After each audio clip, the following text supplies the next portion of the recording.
players love him. But Michael Jordan is not only the best basketball player, but he's the most exciting basketball player to ever play. Tatum fires away, pumps it in, 51 for Jayson Tatum. The Big Three NBA podcast is powered by Prize Picks, the exclusive daily fantasy partner of the CLNS Media Network.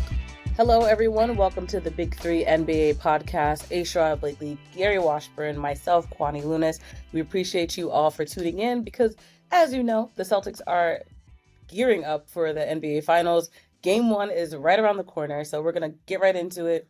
Kyrie Irving and the Boston Celtics, probably the biggest storyline of it all, finally reuniting on the big stage. But does it feel good, Kwani? They're reunited, but does it feel so good? Reunited, but it does not feel so good. But what do you two think about the matchup? Let's start with that. Love it.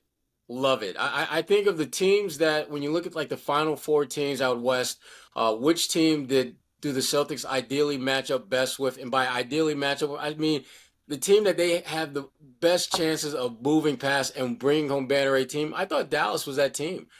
Dallas has two incredibly talented players when you talk about Kyrie Irving and Luka Doncic. But when you start looking at the rest of that roster, they've got good players, but not great ones. And when you start, again, looking at the receipts, looking at the players that the Celtics have and looking at the players that Dallas have, you look at the coaching matchup, it's hard to come away with all the facts that you know about this matchup and not feel that the Celtics are basically the better team.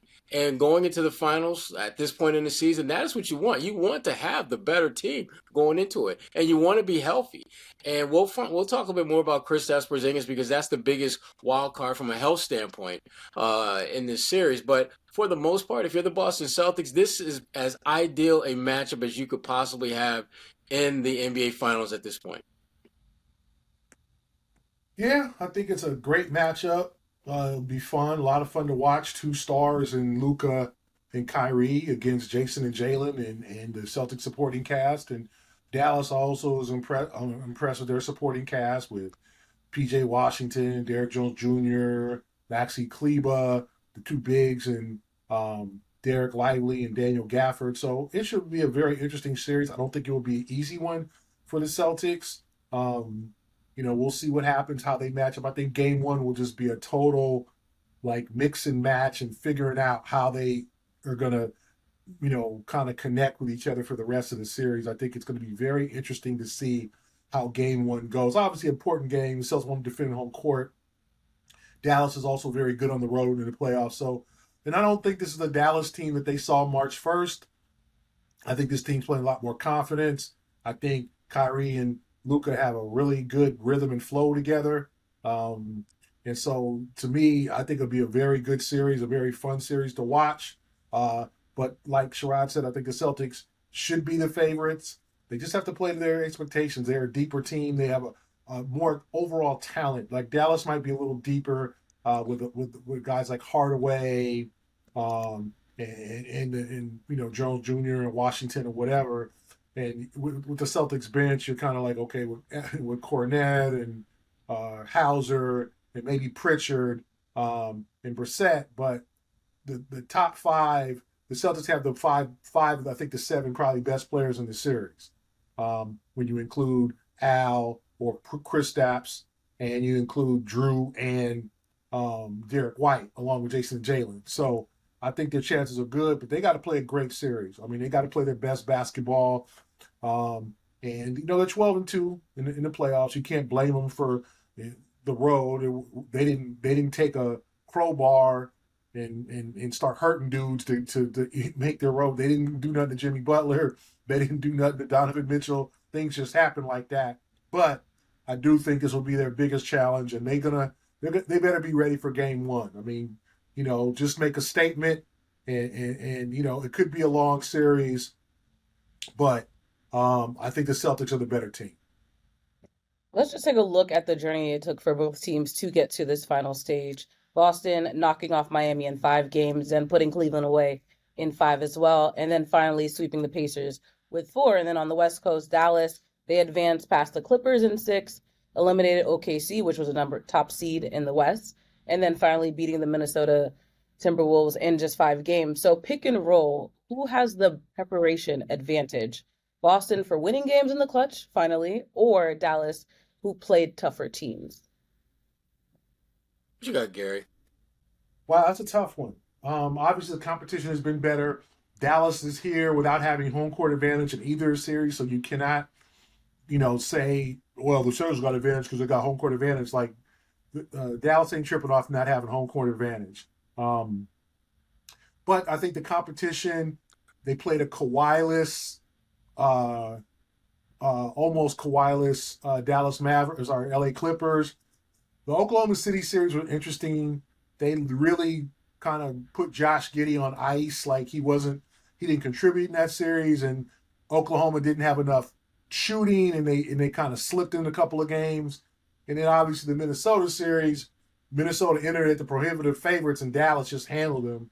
Won all the close games. All the games are close except the last one, and Dallas just executed better down the stretch.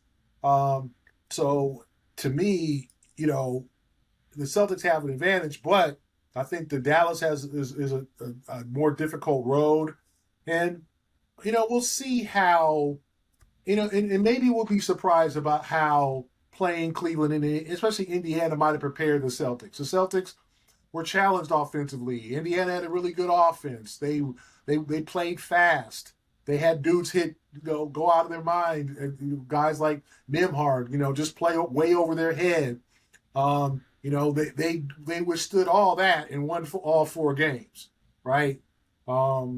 That's the thing. They swept the series, so you can't complain about sweeping anybody. So, to me, it's going to be a difficult series. I say Dallas had the tougher road, but I think maybe the worth of the Celtics' journey in terms, especially of Indiana, might pay off in this series. Yeah, I mean, I would go with Dallas. I think Dallas is a little bit better prepared simply because the path that they've had to take to get here has forced them out of their comfort zone in ways that few people envisioned they'd be able to do. They have actually had to defend at a fairly high level. Even Luka, even though his numbers defensively look pretty trashy, guys are shooting damn near 60% when he's guarding him. But he's come up with some late game clutch plays at the defensive end of the floor that, to be candid with you, I didn't think he had in him.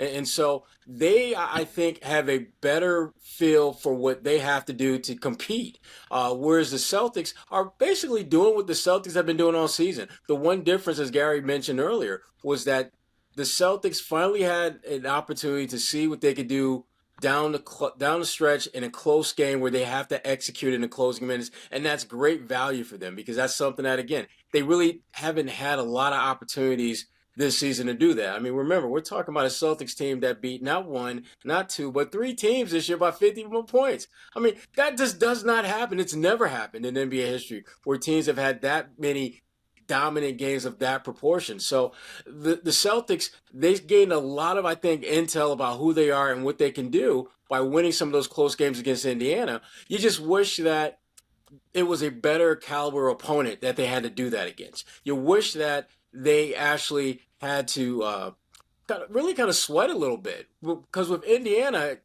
you never, even in those close games, you never felt as though that series was in any type of jeopardy or crisis stage, or the Celtics had lost control at any moment. And that's something that, again, when you have that type of situation that you're in the midst of and you're able to come through that and be successful, there's a tremendous amount of value in that. And while it's great that the Celtics show the ability to execute in a clutch and beat teams, they did it against one of the more mediocre teams in the playoffs, if we're being honestly and candid. And that's why, from a preparation standpoint, I got to go with Dallas, because I just think that the road that they've had to take to get here has better prepared them for the challenge that awaits them.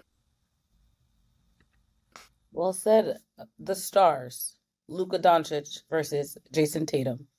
Who has the advantage, and what's a weakness that the other team should be exploiting? Oh, I'm going to go with Tatum on this one, and here's why. I go with Tatum because I think Tatum has the potential to do not just more things, but remember, we still haven't seen the best version of Jayson Tatum in the playoffs. We've seen some pretty good versions, but we really haven't seen the best version. Luka has delivered some impressive, unbelievable games that speak to just how and why he's considered one of the top 2 or 3 players in the NBA. He finished top 3 in MVP voting, and he's still a relatively young player age-wise in this league. So to me, Tatum has much more, I think, bandwidth to grow and be dominant in this series. And it's just a matter of him figuring out what's going to be the path that he's going to take. And he's going to be a 30-10 guy who I think he does have the potential in this series to be a 30-point, 10 rebound guy. Is he going to be a 25 and 10 and 8 guy? And he's shown that ability as well. But for me, what's going to separate these two players is what happens at the defensive end of the floor. The Celtics, just by simply running their offense, are going to find matchups where Luka is going to be put in a position where he's going to have trouble defensively. That's not going to happen with Tatum. Tatum has the ability at this point to defend damn near every position on the floor if called upon, particularly when a team like Dallas goes a little bit smaller and maybe only has one of those bigs in there as opposed to 2. So to me, Tatum is the one that I think has the advantage. And remember, he's got home court advantage. And Tatum, he's pretty damn special, in the TD guard what he wants to be. So as far as his weakness, I think the biggest weakness that Tatum might be exposed by is him not figuring out when to dominate and when to defer. He's done a pretty good job of getting guys involved offensively, but there are times when they need him to just put the team on his back and carry them. There are times when they need him to just be top 5 Tatum.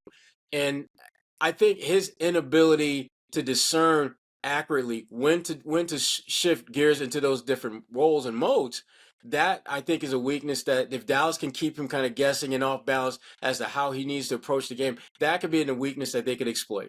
As the NBA and NHL seasons start to wind down, things are just heating up in the WNBA and on the baseball front. There's no better time than now to join Prize Picks, America's #1 fantasy sports app with more than 5 million active members. With Prize Picks, you can turn $10 into $1,000 in a single game watching your favorite sports team this summer. You can make a Prize Pick lineup in as little as 60 seconds. You just need to pick more or less on 2 to 6 players, stat projections, and you're locked in. For me, one of my go-to guys has been Jayson Tatum of the Boston Celtics, who, when it comes to rebounding, I'm going more almost every time. He was great for me during the Eastern Conference Finals against Indiana when he reached double-digit rebounds in 3 of the 4 games. That's what I'm talking about, JT. Download the app today and use code CLNS for a first deposit match up to $100. That's right. Just download the app today and use code CLNS for a first deposit match up to $100. Pick more, pick less. It's that easy. Yeah, I think if I'm the Mavericks, you got to go with the bigs. You got to put a lot of pressure on Al Horford. I mean, you got to make Al beat you, and I think that's what we saw against Cleveland. And, in Game 5 against Cleveland, Al came through, right? In Game 4 and 3, he was 0 for 10 from the three-point line. So teams are going to test Al. They're going to make Al shoot from the perimeter. And if it's Kristaps, you got to test that calf. You got to make a move. You got to get him going on that leg and see how really healthy he is because he hasn't played in more than a month. So if I'm Dallas, I go with the bigs. I use the athleticism of Derek Lively and Daniel Gafford to run around, to get rebounds, dominate the boards, get those rim runs, get those alley-oops because you're going to want to get easy baskets. The only thing about that is if you're trading 2s for 3s, then that's a problem. If the Celtics are hitting 3s, but you're making 2s as much as you're going to lose that matchup. And if on the Celtics, you got to make Luka work. I think their strategy against the Dallas Mavericks has always been you make Luka work on both sides of the ball. You make him play D. You get him tired. You get him. He likes to bark at officials. You get him frustrated. Maybe get him a little early foul trouble. And last time, they've had mixed and matched against them. They had Jaylen Brown on them in the game in Dallas. You're going to need to play a complete defensive game. You're not going to stop Luka. But if I'm the Celtics, I go at Luka defensively, make him play defense, go at Kyrie. Not to say they're not trying on defense. We've seen a new improved Kyrie trying on defense, but they don't have stoppers. They like for you to go to the rim and then deal with their rim protection in Gafford and Lively. But you're going to have to whip the ball around, get guys open, depend on Drew Holiday, depend on Derek White. They're going to, but they're going to have to deal with, because the one thing is, well, who on Dallas is going to guard Tatum? If you say PJ Washington, like that hasn't barbecue chicken. Yeah, that hasn't been a great matchup for we've seen him in Charlotte. He'll provide resistance, but PJ's not a great defender. That's not his forte. Now, he's not a bad defender, but he's not a great defender against Tatum. We've seen Tatum eat against Charlotte. Is it Derek Jones Jr.? Derek Jones is a good defender, but he's a little smaller, but he's a great athlete. So they're going to have to figure out how to defend Tatum and Brown.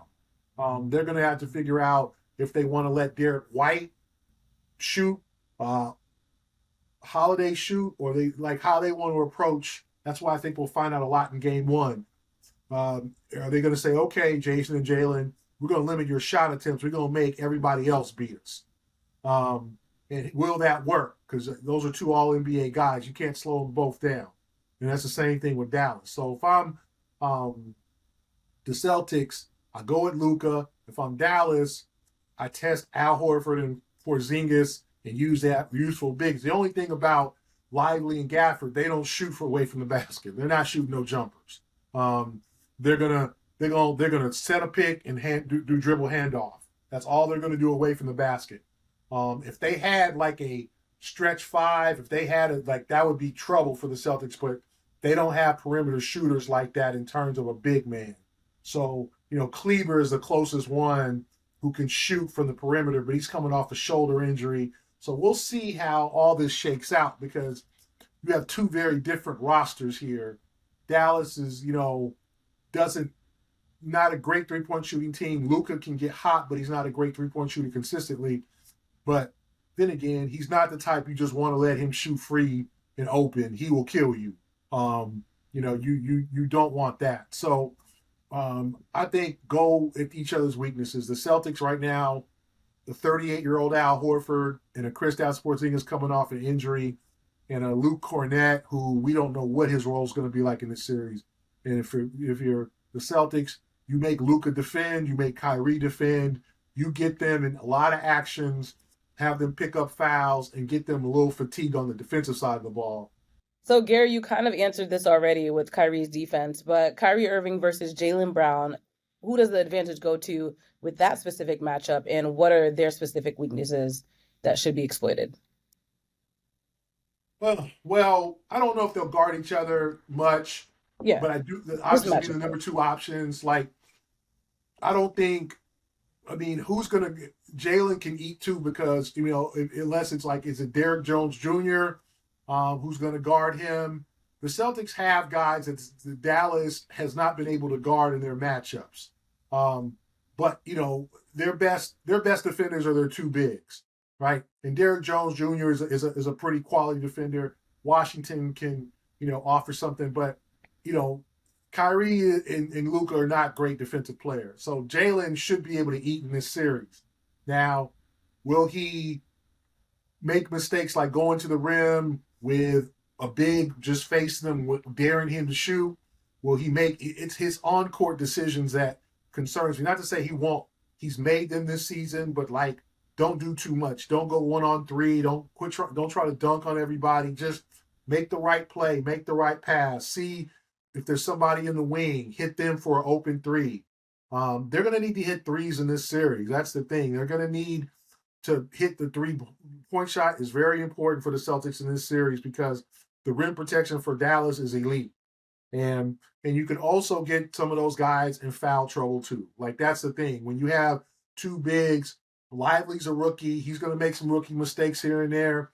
Gafford's a guy who has played well and has been a real find for them coming from the Washington Wizards. But he's a guy, he's not elite either, but he's a good rim protector. He's an athlete. So you got to force those guys into mistakes. Jaylen has to just play smart basketball, get to the free throw line and hit his free throws. Now I said Kyrie is going to cook Now is it Derek White's going to guard him? Is it Drew Holiday's going to guard him? Kyrie, you got to force him into tough shots. And even though they'll be tough, he can hit those too. Yeah, I mean, I think for this particular, when you look at the number twos for both teams, I gotta give the edge to Jaylen, which is to me, I've been leaning Kyrie this whole time, but the more I think about it, we're talking about their impact all around. And the thing that I keep coming back with these two particular players is that Jaylen Brown is trending in the right direction with his game. And by that, I mean, he's not only playing well, he's playing well in a more all-around facet. I mean, his offense is more efficient. His defense is solid. He's building up to the point where he's as close to the peak of his game right now as he's ever been. And while Kyrie has, I think, done a lot of good things, Kyrie has built a standard of excellence that is very hard for him to be better than he already is.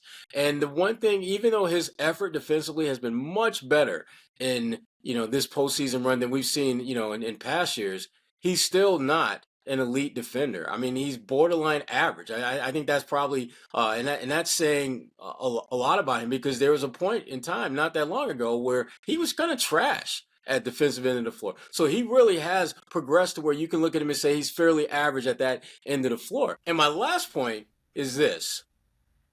Kyrie, when he's seen the Celtics, he doesn't know what it feels to beat this team since he left. And that, whether you want to make a big deal about it or not, it's the reality of where he's at and where the Celtics are. He does not know success since he left this franchise. When you take that combined with his mediocre defense and the way that Jaylen Brown is trending, it's hard to imagine that Jaylen doesn't go into this finals with a little bit of an edge as the number 2 guy for his respective team.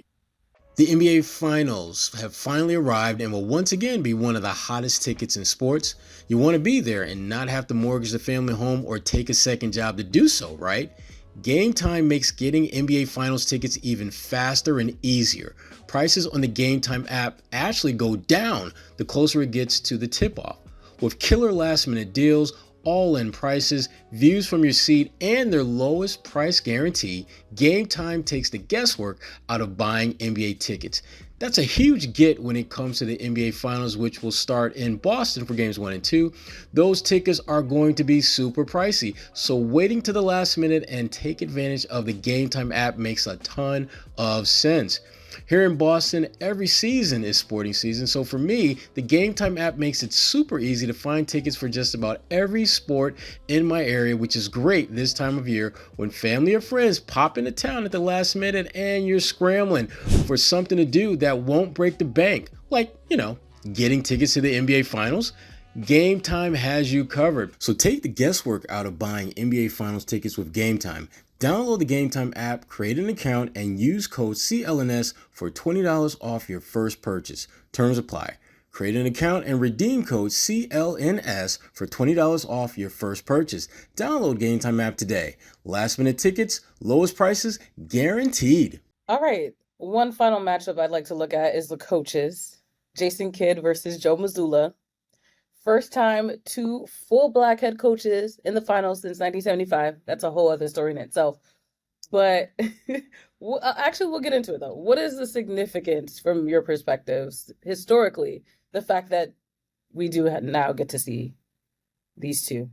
But then from a logistical standpoint, who has the advantage?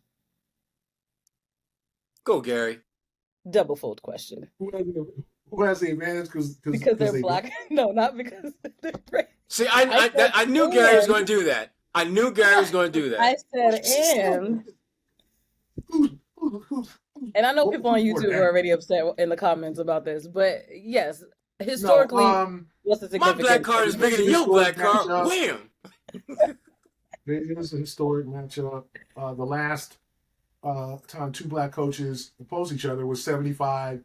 When it's Golden State, Washington, and our friend, our longtime, all-time great Celtic, the great Casey Jones, opposed Al Adams, who's still around, and with the Golden State Warriors. The Warriors won that series people don't know that Casey Cope, before he went to Boston, he was a head coach. The Celtics was not his first job. He coached the Washington Bullets to the 75 finals. So, these are two coaches who have come from different, obviously Kidd is in his third job, has been maligned at times for not being a great in-game coach.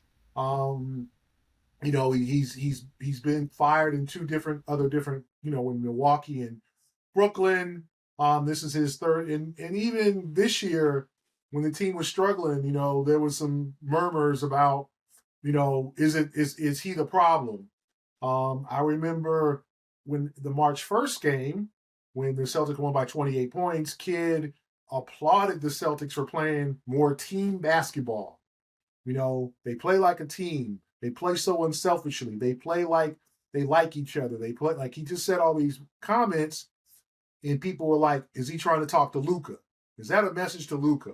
Play more like a team. Quit playing selfishly.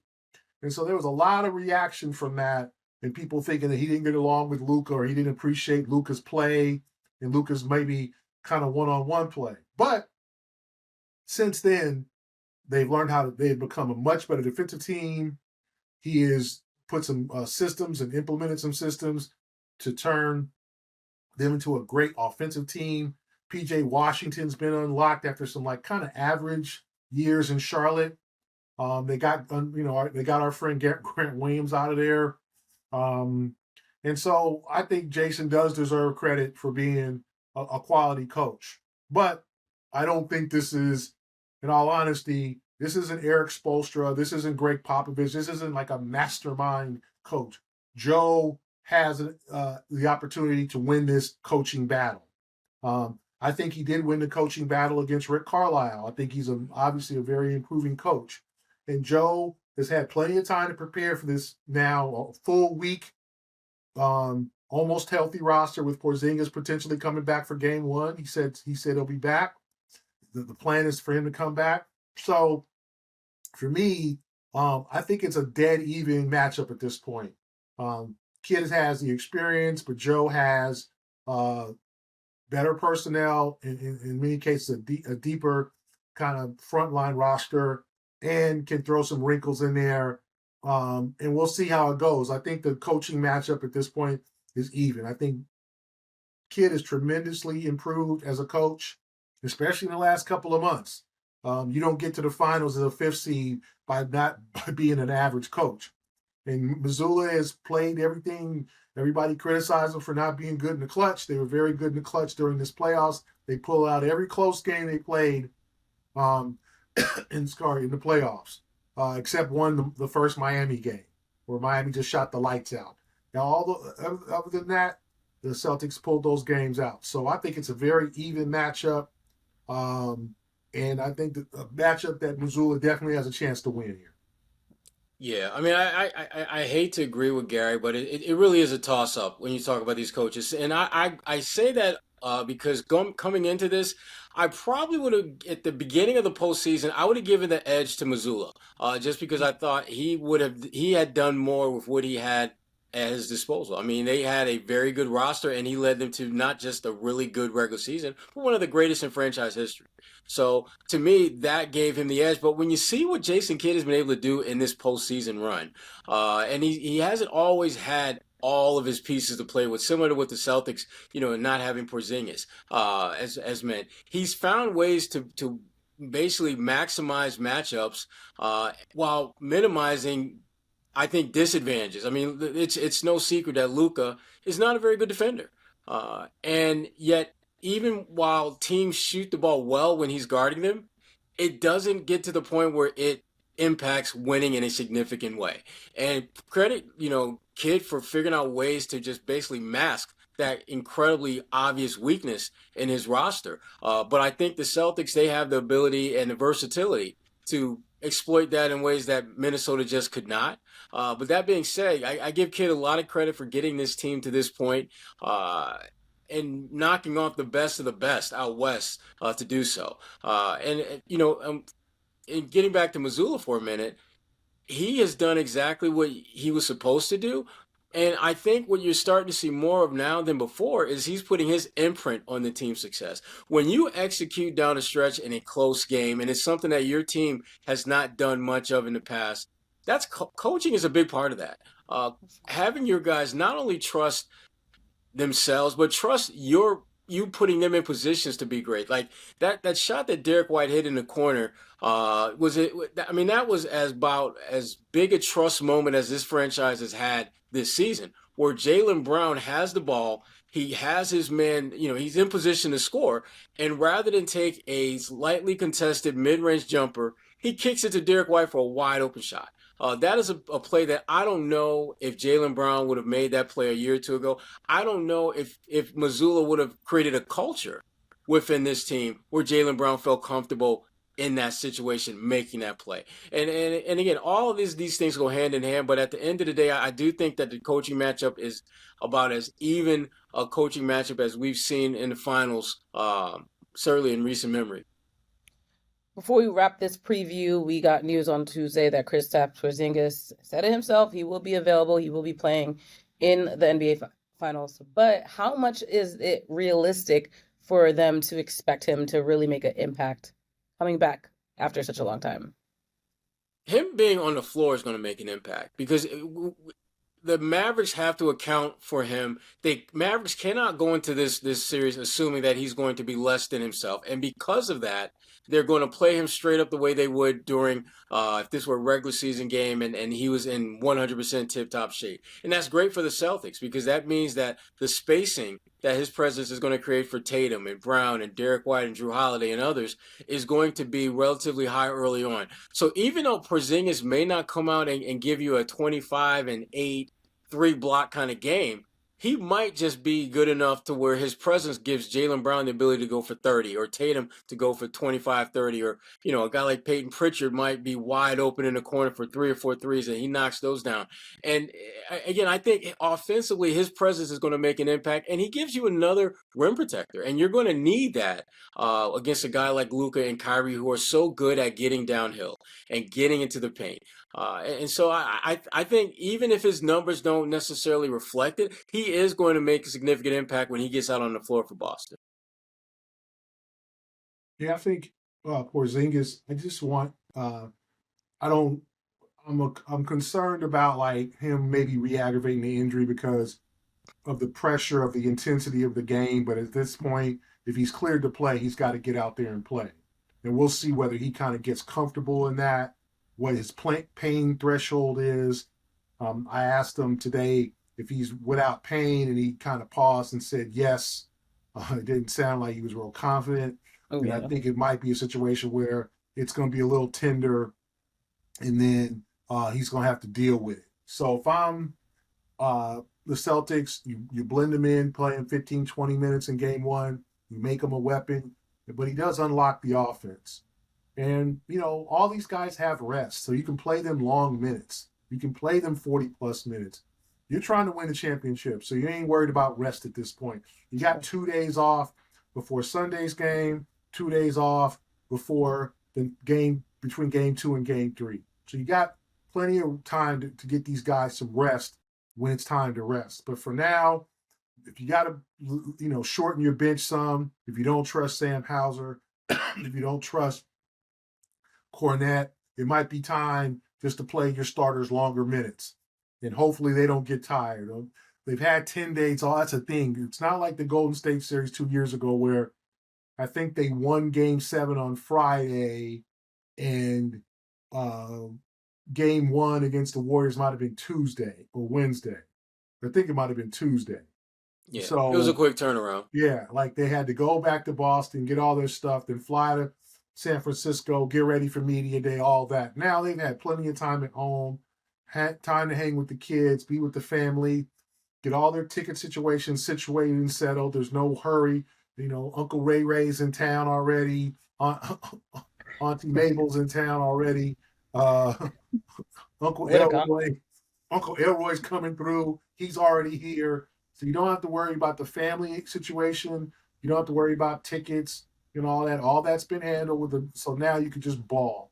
And it might be time Joe might have to wear his put his stars to the test to get because you want to get this first game, you want to get these first 2 games, you want to put the pressure on Dallas, take control of this series. You don't want this to go 7 if you don't have to. The Celtics are good enough to take care of their business.